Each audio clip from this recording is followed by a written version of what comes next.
How to withdraw Worldcoin to your bank account.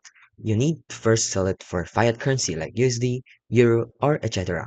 through a platform like MoonPay, and then transfer the funds to your bank. So here's a general process. So first step you want to do is choose a platform, like for example MoonPay.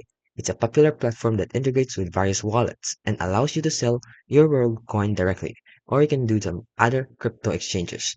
Next is to sell the Worldcoin for fiat. So in MoonPay, you can access your wallet or go to moonpay.com. Select the sell button and choose WorldCoin.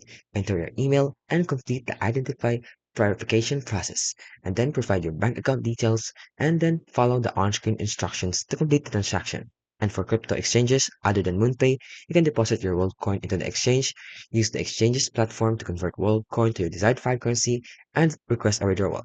And then lastly is the transfer to your bank. So in MoonPay, it offers various payout options, including bank transfers, and you can do the push to card for credit or debit cards. And they're actively working to add more regions and currencies. And for other crypto exchanges, you can do the withdrawal process, which varies by exchange, but it generally involves the providing your bank account details, initiating the withdrawal request, waiting for the funds to be transferred to your bank account, and it may take a few days to clear tax say. And that's how you can withdraw WorldCoin to your bank account.